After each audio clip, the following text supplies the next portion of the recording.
কেন্দ্রীয় শহীদ মিনারে ডক্টর ইউনূসের শ্রদ্ধা। ছুটির দিনেও ট্রাফিক নিয়ন্ত্রণে শিক্ষার্থীরা। ষড়যন্ত্রের নীল নকশা সম্পর্কে সজাগ থাকার আহ্বান ফখরুলের। অন্তর্বর্তী সরকার নির্বাচনের ঘোষণা দিলে দেশে ফিরবেন শেখ হাসিনা, বলেছেন সজীব ওয়াজেদ জয়। ক্রীড়া মন্ত্রণালয়ের দায়িত্ব পেলেন আসিফ মাহমুদ।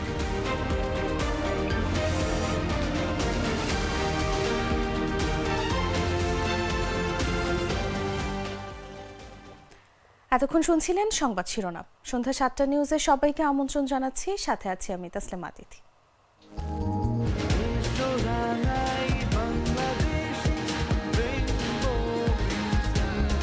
রেইনবো পেইন্টস, ছড়াও জীবনের রং। এবারে চলে যাচ্ছি পুরো খবরে। কেন্দ্রীয় শহীদ মিনারে ভাষা আন্দোলনের শহীদদের প্রতি শ্রদ্ধা জানিয়েছেন অন্তর্বর্তী সরকারের প্রধান উপদেষ্টা ডক্টর মোহাম্মদ ইউনূস। শুক্রবার বেলা 11:15টার দিকে শহীদ মিনারে ফুল দিয়ে শ্রদ্ধা জানান তিনি। এ সময় আরও 13 উপদেষ্টা ভাষা শহীদদের শ্রদ্ধা জানান। এর আগে সকাল 9:55 দিকে সাভারে জাতীয় স্মৃতিসৌধে মহান মুক্তিযুদ্ধের শহীদদের প্রতি শ্রদ্ধা জানান ডক্টর মোহাম্মদ ইউনূস। বৃহস্পতিবার রাতে অন্তর্বর্তী সরকারের প্রধান উপদেষ্টা ডক্টর ইউনূস সহ 14 সদস্য শপথ নেন। দায়িত্ব নেওয়ার পর এক নতুন বাংলাদেশ উপহার দেওয়ার অঙ্গীকার করেন ডক্টর ইউনূস। দেশে ফিরে তিনি বলেন, আজ আমাদের গৌরবের দিন। যে বিপ্লবের মাধ্যমে বাংলাদেশ আজ নতুন বিজয় দিবস সৃষ্টি করল, সেটিকে সামনে রেখে এবং আরও মজবুত করে এগিয়ে নিয়ে যেতে হবে।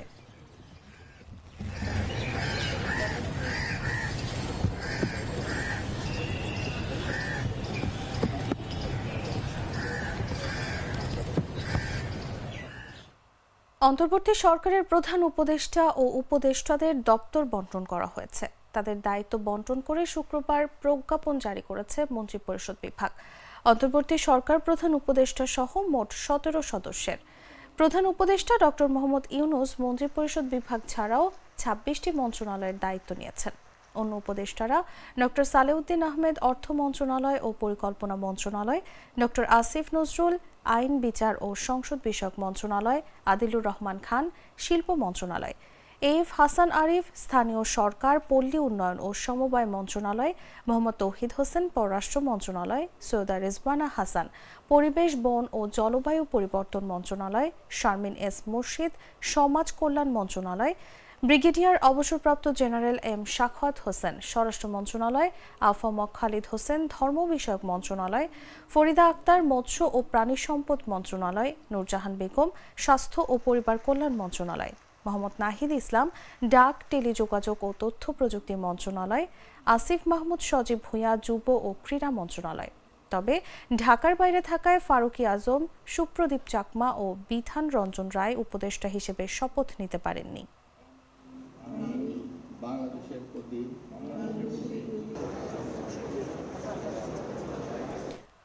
ব্যাপক গণবিক্ষোভের মুখে শেখ হাসিনা সরকারের পতন হয়। এরপরে বিক্ষুব্ধ জনতার হামলায় ভেঙে পড়ে থানার সার্বিক কার্যক্রম। জীবন বাঁচাতে আত্মগোপনে যান পুলিশ সদস্যরা। আজ শুক্রবার থেকে সেনাবাহিনীর সহায়তায় স্বল্প পরিসরে থানার কার্যক্রম শুরু করছে পুলিশ। আজ শুক্রবার সকাল থেকে রাজধানীর প্রায় 29টি থানার কার্যক্রম শুরু করেন পুলিশ সদস্যরা। প্রতিটি থানায় পুলিশ সদস্যদের সহায়তায় থাকছে সেনা সদস্যরা।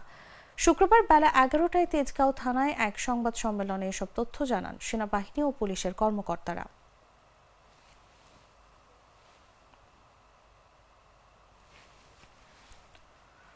পতিত স্বৈরাচারের ষড়যন্ত্রের নীল নকশা সম্পর্কে দেশবাসীকে সজাগ থাকার আহ্বান জানিয়েছেন বিএনপি মহাসচিব মির্জা ফখরুল ইসলাম আলমগীর। শুক্রবার গণমাধ্যমে পাঠানো এক বিবৃতিতে তিনি আহ্বান জানান।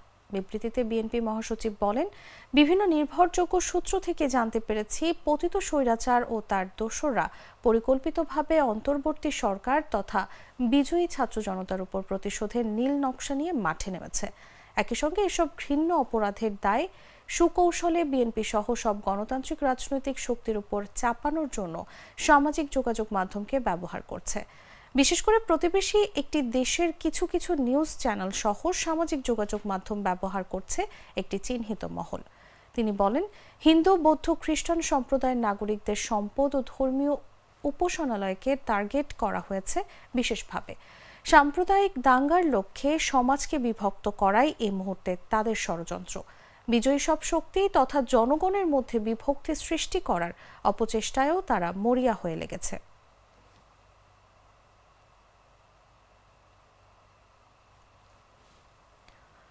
শেখ হাসিনা সরকার পতনের পর থেকেই রাস্তায় ট্রাফিক নিয়ন্ত্রণের দায়িত্ব পালন করছেন শিক্ষার্থীরা। শুক্রবার ছুটির দিনেও রাজধানীর গুরুত্বপূর্ণ ও জনবহুল সড়কগুলোতে দেখা যায় বিভিন্ন শিক্ষা প্রতিষ্ঠানের শিক্ষার্থী ও স্বেচ্ছাসেবীরা মোড়ে মোড়ে ট্রাফিক নিয়ন্ত্রণ করছেন। শুক্রবার হওয়ায় সড়কে মানুষের চাপ কম, তবে রাস্তায় প্রচুর গণপরিবহন ও ব্যক্তিগত গাড়ি রয়েছে। সেই সঙ্গে রিকশা ও ব্যাটারি চালিত অটোরিকশা চলছে। রাস্তায় সিগন্যালের পাশাপাশি তারা ফুটপাতে হাঁটা, নির্দিষ্ট স্থান থেকে গাড়িতে ওঠানামা ও গণপরিবহনগুলোকে নির্দিষ্ট স্থানে থামার নির্দেশনা দিচ্ছেন। নিয়ম মেনে চলতে মানুষ ও গাড়ি চালকদের বাধ্য করছেন। তারা জানিয়েছেন, ট্রাফিক নিয়ন্ত্রণের পাশাপাশি তারা মানুষকে নিয়ম শৃঙ্খলা শেখাচ্ছেন, পাশাপাশি যানজট যেন না বাধে সেই চেষ্টা করছেন। বাস, সিএনজি, প্রাইভেট কার আলাদা আলাদা লাইনে চলাচল করতেও নির্দেশনা দিচ্ছেন তারা। মাটির 1250 ফিট পর্যন্ত গিয়েও হাসি মুখে চাপ মেনে নেয় আরএফএল ইউপিভিসি গ্লাস পাইপ। পাইপের বস, না কিনলে লস। বৈষম্য বিরোধী ছাত্র আন্দোলনের মুখে শেখ হাসিনা সরকারের পতনের পর গত 3 দিনে রাজধানী সহ দেশের বিভিন্ন স্থানে সংঘর্ষের ঘটনায় গুলিবিদ্ধ শতাধিক ব্যক্তিকে ঢাকা মেডিকেল কলেজ হাসপাতালে নেওয়া হয়েছে। তাদের মধ্যে 3 দিনে মারা গেছেন 42 জন। তাদের অনেকের মরদেহ হস্তান্তরও করা হয়েছে। বাকিদের মরদেহ রাখা হয়েছে হাসপাতাল মর্গে। গুলিবিদ্ধ কেউ কেউ প্রাথমিক চিকিৎসা নিয়ে চলে গেলেও এখনও হাসপাতালে চিকিৎসাধীন আছেন অনেকে। শুক্রবার সকালে ঢামেক হাসপাতাল সূত্র জানিয়েছে, হাসিনা সরকারের পতনের পরের 3 দিন অর্থাৎ মঙ্গলবার সকাল থেকে বৃহস্পতিবার রাত পর্যন্ত 150 মতো মানুষকে গুলিবিদ্ধ অবস্থায় ঢামেক হাসপাতালে নেওয়া হয়। তাদের কেউ কেউ হাসপাতালে নেওয়ার আগেই মারা যান। তাদের মধ্যে পুলিশ ও র্যাব সদস্যও ছিলেন। গুলিবিদ্ধদের মধ্যে মঙ্গলবার 30 জন, বুধবার 8 জন ও গতকাল বৃহস্পতিবার 4 জনের মৃত্যু হয়েছে।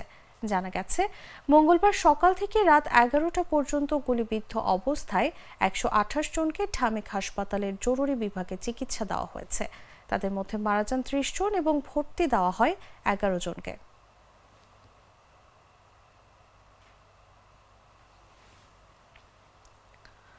নবগঠিত সরকারের প্রথম দিন আজ শুক্রবার। এই সরকারের প্রথম দিনেই বাজারে স্বস্তি ভাব বিরাজ করছে। শুক্রবার রাজধানীর রামপুরা, মালিবাগ ও খিলগাঁও তালতলা বাজার ঘুরে দেখা গেছে অনেকটা স্বস্তি ভাব বিরাজ করছে ক্রেতা বিক্রেতাদের মাঝে। সবজি, ডিম, মুরগি ও পেঁয়াজের দাম কিছুটা কমতে শুরু করেছে, তবে চাল, ডাল, তেলের মতো কয়েকটি পণ্যের দর আগের জায়গায় স্থিতিশীল রয়েছে। সবজির দাম বাজার ভেদে বেগুন, পটল, পেঁপে, ঢেঁড়স 40 থেকে 50 টাকায় বিক্রি হচ্ছে। ধুন্দুল, ঝিঙ্গে ও চিচিঙ্গার দাম 60 টাকার মধ্যে, আর বরবটি, করলা 80 টাকা। এ সপ্তাহের শুরুতেও এসব সবজির দাম ছিল 80 থেকে 100 টাকা, অর্থাৎ কয়েকদিনের ব্যবধানে কিছু সবজির দাম অর্ধেকে নেমেছে। একইভাবে কমেছে ব্রয়লার মুরগির দামও। প্রতি কেজিতে 20 টাকা কমে এখন বিক্রি হচ্ছে 180 থেকে 190 টাকা দরে। অন্যদিকে আন্দোলনের সময় পেঁয়াজের দাম কেজি প্রতি 10 টাকা বেড়েছিল, যা কমে এখন আবার আগের দাম 100 থেকে 110 টাকায় এসেছে। একইভাবে আলুর দাম আবারও 60 টাকা কেজিতে নেমে এসেছে। আন্দোলনের আগের তুলনায়ও এখন সবজির দাম বেশ কম বলছেন ক্রেতারা।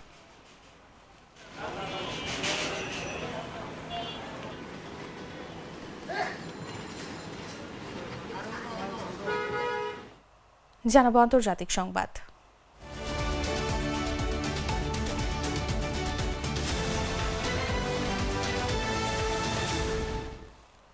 অন্তর্বর্তীকালীন সরকার নির্বাচনের ঘোষণা দিলে সদ্য সাবেক প্রধানমন্ত্রী শেখ হাসিনা বাংলাদেশে ফিরবেন বলে ভারতীয় গণমাধ্যমকে জানিয়েছেন তার ছেলে সজীব ওয়াজেদ জয়।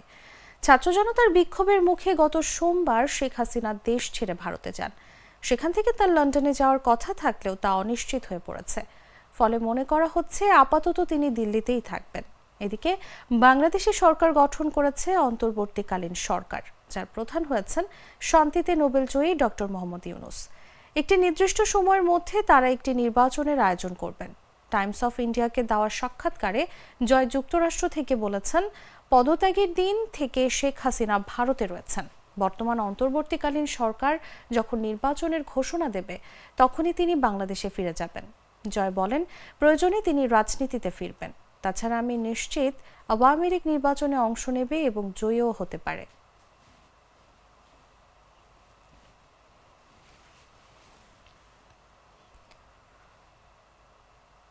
বাংলাদেশের রাজনীতিতে পরিবর্তন ও নোবেলজয়ী অর্থনীতিবিদ ডক্টর মোহাম্মদ ইউনূসের নেতৃত্বে নবগঠিত অন্তর্বর্তীকালীন সরকারকে স্বাগত জানিয়েছে পাকিস্তান। সেই সঙ্গে এই সরকারের আমলে বাংলাদেশ পাকিস্তান দ্বিপাক্ষিক সম্পর্কের নতুন অধ্যায় শুরু হবে বলে আশাবাদও ব্যক্ত করেছে দেশটি। শুক্রবার পাকিস্তানের প্রধানমন্ত্রী শাহবাজ শরীফ তার এক্স হ্যান্ডেলে লেখেন, ডক্টর মোহাম্মদ ইউনূসকে গণপ্রজাতন্ত্রী বাংলাদেশ সরকারের প্রধান উপদেষ্টা হিসেবে শপথ নেওয়ার জন্য আন্তরিক অভিনন্দন। বাংলাদেশকে একটি সম্প্রীতিপূর্ণ ও সমৃদ্ধ ভবিষ্যতের দিকে পরিচালিত করার ক্ষেত্রে মোহাম্মদ ইউনূসের মহান সাফল্য কামনা করছি। আমি সামনের দিনগুলোতে পাকিস্তান ও বাংলাদেশের মধ্যে সহযোগিতা আরও গভীর করতে তার সাথে কাজ করার জন্য উন্মুখ। এদিকে বৃহস্পতিবার পাকিস্তানের একটি বেসরকারি টেলিভিশনকে দেওয়া এক সাক্ষাৎকারে খাজা আসিফ বলেন, গত 15 বছর ধরে বাংলাদেশ ভারত সমর্থিত সরকারের অধীনে ছিল। ছাত্র জনতার নজিরবিহীন আন্দোলনের মুখে সেই সরকারের পতন ঘটেছে।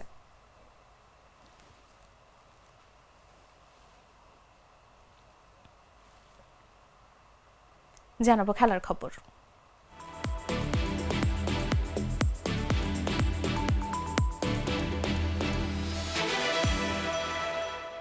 বাংলাদেশের অন্তর্বর্তীকালীন সরকারের যুব ও ক্রীড়া মন্ত্রণালয়ের দায়িত্ব পেয়েছেন আসিফ মাহমুদ সজীব ভূঁইয়া।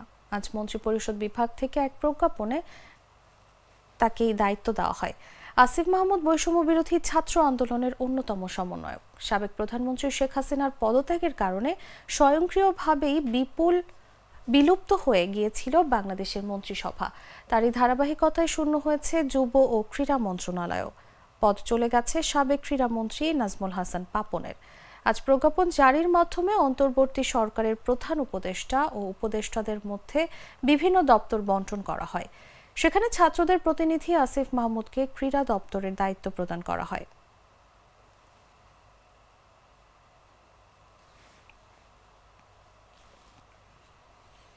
বাংলাদেশ ফুটবল ফেডারেশনের সিনিয়র সহ সভাপতির পদ ছেড়ে দিয়েছেন আব্দুস সালাম মুর্শেদী। বৃহস্পতিবার রাতে বাফুফেকে পদত্যাগের কথা জানান তিনি। 2008 সাল থেকে তিনি বাফুফের এই গুরুত্বপূর্ণ পদের দায়িত্ব পালন করে আসছিলেন। সিনিয়র সহ সভাপতির পাশাপাশি তিনি বাফুফের ফিনান্স কমিটি ও রেফারেন্স কমিটির চেয়ারম্যানের দায়িত্ব পালন করে আসছিলেন।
দর্শক, এই ছিল এখনকার মতো। ধন্যবাদ এতক্ষণ সাথে থাকার জন্য।